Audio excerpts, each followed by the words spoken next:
What's going on, guys? It is tinyBuild here, and we are back with another video. Hello Neighbor is one of the biggest games of 2017, getting crazy recognition after fans of large YouTubers saw the game and instantly became obsessed during its pre-alpha phase, absolutely exploding the game. The amount of unique aspects this game brought to the table was absolutely wild. A player entered the neighbor's house to find what's hidden in its locked basement. However, the neighbor would chase him in a basic cat and mouse style format. But what made this game unique, however, was the neighbor's AI. The neighbor automatically would figure out the quickest route to catch the player and would take any shortcuts to catch up to the intruder, making him seem a lot more realistic and, quite frankly, a lot more scary, which is what the creators intended for, as the game was listed as a horror game.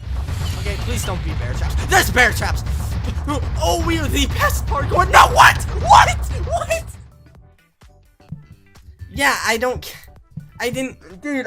he just out friggin' played me so hard. The neighbor's biggest aspect and most popular, which was pretty much the selling point of this game, was his learning features. Get caught walking to his front door? Well, he will remember, because the next time you come over, he will make sure to lock it and put a camera in there in case you come back, forcing you to find another way. Did he catch you breaking in through the back? He thought of that too. And this time he sets up a bear trap to catch you red-handed the next time that entrance is used. I have to be able to get in here, right? Yes, multiple points of entry. We're in. Yep, there we go. Okay, so just avoid the bear trap. Oh, okay. We're good. What? Oh, you tit. Yo, come on, my favorite point of entry. So because I came in through here twice, the first time he tried a bear trap, that didn't work. So now he boarded it up on me. This neighbor AI made the game stand out greatly. It took a basic horror game idea of one person chasing another and giving it a whole new twist, making the progression of the game harder every time in a creative and suspenseful way, as it made the neighbor seem more real. And even though it was a player versus AI, it seemed like there was somebody actually on the other side and did not want you finding out what was inside of his basement, which is what gave Hello Neighbor its second biggest aspect and kept the community waiting patiently for months. The basement. What could be in there? Well, as people begged for more videos on this exponentially growing game, YouTubers decided it was time to theorize. Because throughout the game's alphas, we really do never find out what's inside of the basement, or at least the secrets of the basement. Many videos began to flow out claiming they knew about the neighbor's secrets, using small information given to try and solve what was wrong with the neighbor and what all of his secrets were, using Easter eggs, things in the files, and many other aspects. The game seemed to have no end in sight already, going from a small sample not even in alpha to one of the most talked about games on the scene. And with an opportunity like no other, Dynamic Pixels needed to make some of the best follow-ups ever, producing tons of concept art for theories and teases for the new updates that would come out. By the game's just second alpha, it was one of the most popular games for the time, exciting everyone, every little tease shown. And this time, tinyBuild wanted to make a big change to Hello Neighbor that is seen as one of the worst mistakes ever, the Alpha 3 house. Hello Neighbor up until now consisted of smaller, more realistic houses the neighbor would protect. However, with this new project, a new idea was tried by making the house absolutely massive to include tons of new rooms and puzzles. Everybody knew them famously for the things I listed previously, for the puzzles, story, and fantastic AI, but was infamously known for its bugs and horrific platforming mechanics. So what was different about this house and made it so much worse, besides it just being bigger? Well, to make a larger house and allow the player to be in there for longer periods of times, the neighbor would have to be less smart, and Dynamic decided to make him an absolute idiot and pure annoyance. The neighbor lacked his old abilities of cutting corners and strategic traps, and instead would somewhat attack mindlessly, setting up literally hundreds of cameras around the map to catch a player, making it nearly impossible to play the game more than like 5 lives at a time. Along with the neighbor's stupidity, he was also very buggy and hardly part of the game anymore. The neighbor at this stage in the game became absolutely broken, constantly gluing himself into walls, defeating the purpose of him chasing you. And if he doesn't bug out for you, just going to the second floor is usually good enough, because the neighbor would 90% of the time not even be able to follow you. Oh, you're so stuck. Oh, shit. Is he literally bashing that open? Is he gonna get through that eventually? So there's no reason to sneak or turn the power off or anything to distract the neighbor, and play it smart, as the game became a race to run upstairs and get to where the neighbor couldn't get you, where you were meted by tons and tons of platforming. If the neighbor's annoying, unpredictable bugginess didn't make you rage quit the game, surely the platforming would. Okay, now here's the $1 million question. Can I make this jump? Not if he keeps splashing me with goop juice. Don't miss.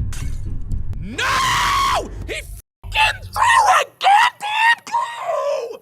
He fucking threw a glue while I was mid-fucking air! The parkour used for accessing the upper half of the house was atrocious, making everybody, including YouTubers, the people who helped pioneer the game, absolutely despise it. Not to mention the fact that they took away a day-night cycle and just said, alright, we'll make it pitch black to try and make it scarier and kind of hide the fact that the game really just wasn't what it was anymore.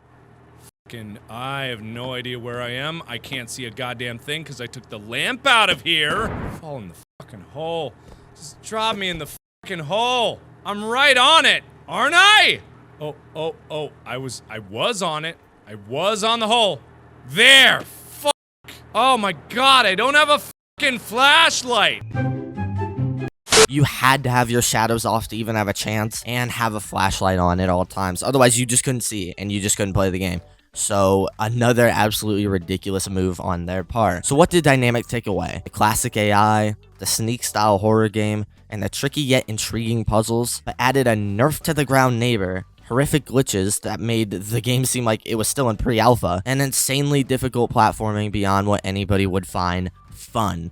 And as the alphas and betas came out, the house really never ended up changing, besides it literally getting bigger. The final game consisted of the Alpha 2 house everyone loved, but with less charm and an unlikable bug of a neighbor, then finishing the game off with the Alpha 3 house nobody liked from the start, and they made it a lot harder. They added more to it and made more platforming, and they did throw in puzzles, but they were very minimal, and once again involved just crazy platforming, going to collect items, just a scavenger hunt rather than an actual puzzle, meaning more rage and more people not happy with the game and just a bad experience. And now it's time to go on to the story.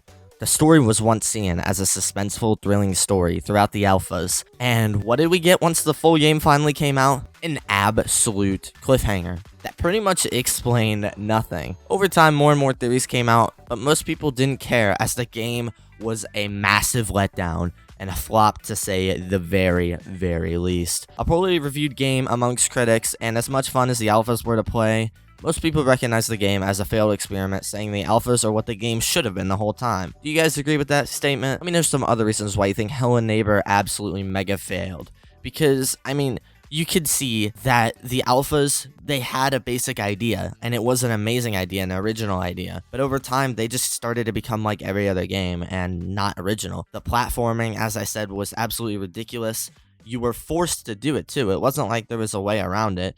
You had the fear rooms, which had tons of parkour, and you had to use puzzles to get the keys to the sphere rooms. And how do you get those keys?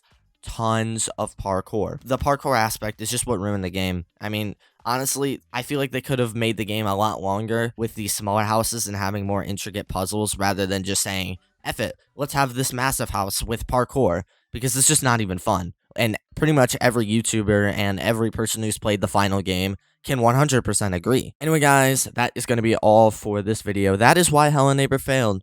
Like I said, if you know any other reasons why you think it failed, make sure to leave it down in the comments. And as always, make sure to like and subscribe. Can we hit 1,000 subscribers? Every sub counts, and they all mean the world to me. Anyway, guys, as always, I will see you in the next video. Peace out.